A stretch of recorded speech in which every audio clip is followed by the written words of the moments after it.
Sahabat Gedimas, dimanapun sahabat berada, kembali bersama saya Lukman Hakim di Blitar, Jawa Timur.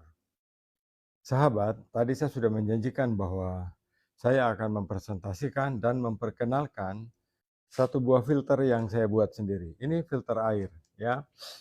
Nah, filter air ini kecil. Biasanya kita gunakan untuk depot air minum atau sistem pengolahan air bersih. Kenapa untuk depot air minum atau untuk sistem pengolahan air minum harus menggunakan filter yang kecil seperti ini? Itu disebabkan karena kita harus berpikir secara logika, kita harus menggunakan filter yang volume airnya itu sedikit. Sekarang sahabat bayangkan, kalau sahabat pakai tangki yang tinggi, volume air yang tersimpan di dalam itu sebanyak 100 liter, ya. 100 liter banyaknya.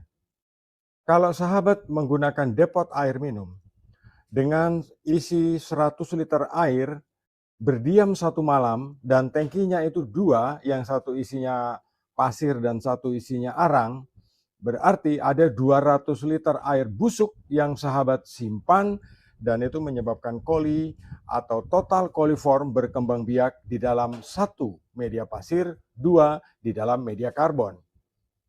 Tangki yang besar itu menyebabkan ultraviolet tidak mampu untuk mereduksi atau memberantas bakteri total coliform atau E. coli yang terkandung di dalam air.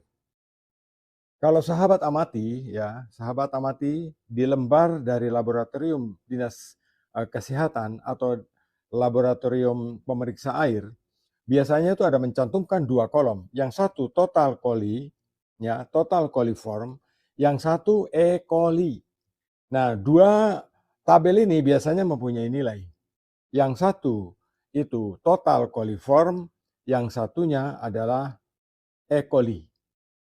Nah, biasanya walaupun total E. coli itu nol nilainya 0 ya, tetapi bisa saja total coliform, ya, total coliform itu jumlahnya 40 atau 80, bahkan bisa lebih dari 1000.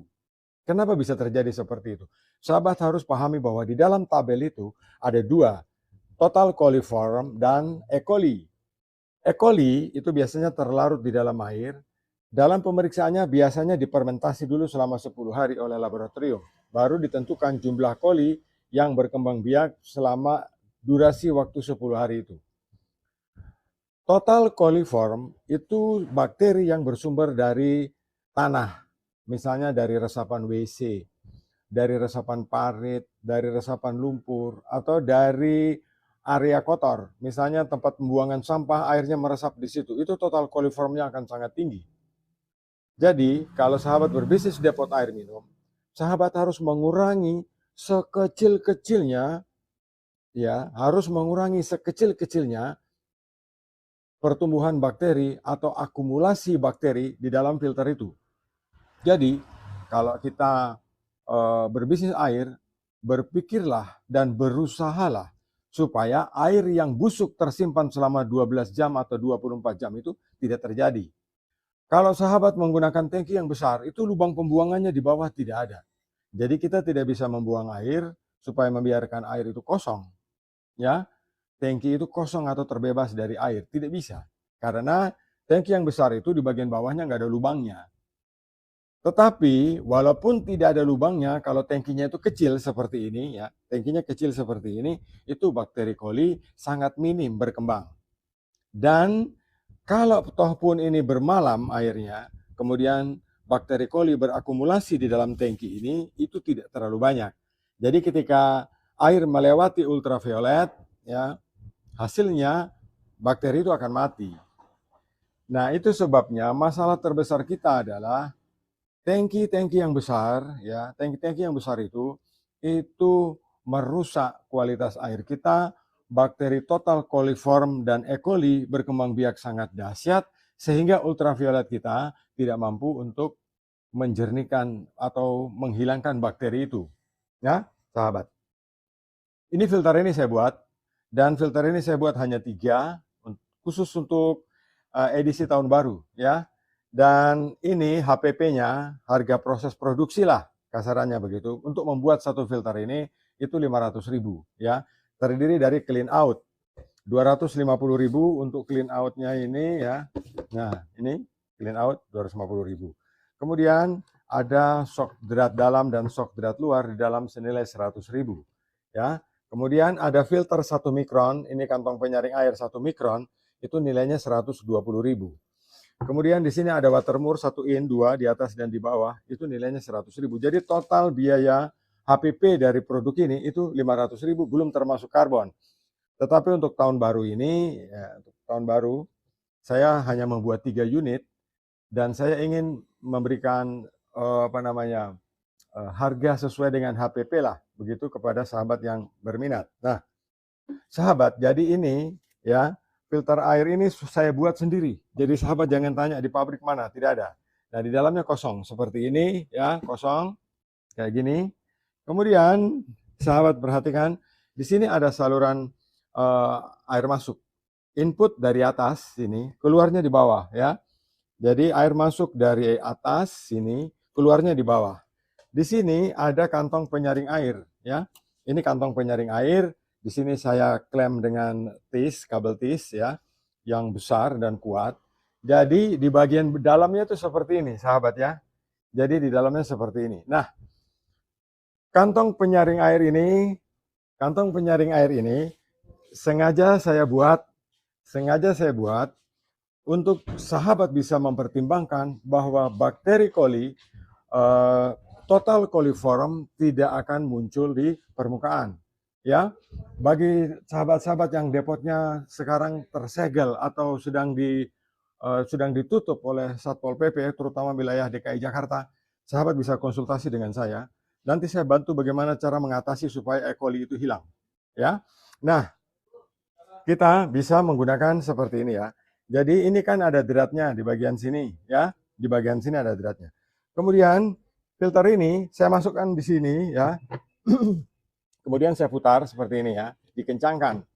Nah, setelah seperti ini, di setiap postingan saya selalu katakan bahwa dalam sistem pengolahan air itu kita harus tunduk pada 4 syarat 2 unsur. Itu harus dipatuhi. 4 syarat 2 unsur. Syarat pertama harus ada air atau cairan. Syarat kedua harus ada makrofilter. Syarat ketiga harus ada mikrofilter dan syarat keempat harus ada ultrafilter. Ini prinsip ya. Kalau airnya mengandung bakteri yang tinggi, gunakan klorin, klorinator. Ini gini ya. Harganya sahabat bisa cek di keranjang kuning. Ini. Kemudian kalau airnya berbau harus pakai arang ya. Nah, ini arangnya. Saya mengkombinasikan sesuai dengan pola pemikiran saya.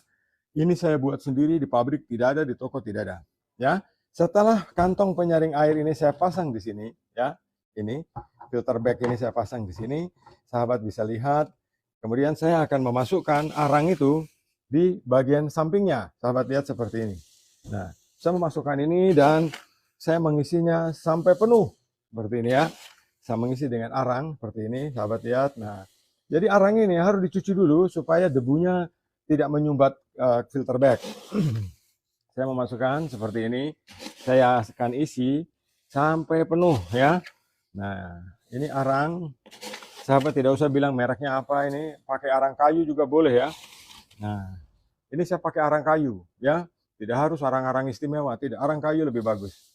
Karena dulu waktu belum ada dokter di Papua sana, itu kalau kita sakit perut biasa ibu kasih makan arang ya. Jadi arang itu tidak berbahaya buat kita, malah kalau sakit perut biasa kita sembuh. Nah, arang isi penuh. Nah, isi sampai penuh. Nah, sahabat, kalau sudah penuh seperti ini ya, kita bisa tutup. Tutupnya seperti ini dan ini tebal ya. Tutup ini saya desain khusus, dia tebal setebal 3 cm. Jadi tidak akan meledak. Kemudian ditutupkan di sini. Ya. Jadi air masuk dari sini, keluar lewat bagian bawah. Kalau ingin ditiriskan, di belakang ada lubang pembuangan untuk mentiriskan airnya. Kira-kira seperti itu sahabat ya. Nah, ini klorinator. Cara kerjanya, saya menganalisa dari proses fisika tentang aliran fluida. Jadi di sini berprinsip pada aliran konvergen dan divergen. Nah, ketika kita memasukkan klorin ke dalam sini, sini, ke dalam sini, klorin ya. Itu klorin tidak tersentuh dengan air. Kenapa tidak tersentuh dengan air? Sebab ketika air melalui saluran primer ini, kalau keran ini kita tutup, klorin tidak akan kena air sebab air akan belok lewat sini ya. Air akan belok lewat sini. Nah, tabung ini vakum. Jadi hanya uap klorinnya yang dibawa air menuju instalasi selanjutnya. Klorin ini sahabat boleh pasang di atas sini, boleh pasang di bawah. Jadi sahabat harus ingat bahwa dalam suatu sistem pengolahan air, pengolahan minyak, pengolahan limbah cair, pengolahan apapun yang namanya pengolahan bahan cair harus tunduk pada 4 syarat 2 unsur. Ingat, pertama harus ada cairan, kedua harus ada makrofilter, ketiga harus ada mikrofilter, dan yang keempat harus ada ultrafilter. Itu prinsip, tidak bisa dilanggar. Itu sistem, tidak bisa diubah. Kalau airnya berbau, isi arang. Kalau airnya mengandung bakteri, kasih klorin. Itu prinsip pengolahan air.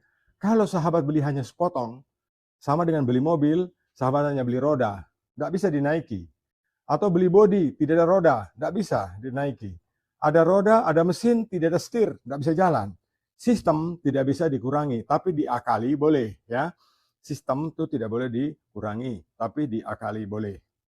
Sahabat Kedimas, dimanapun sahabat berada, ada tamu dari Jakarta. Saya layani dulu, kita putuskan streaming untuk siang ini.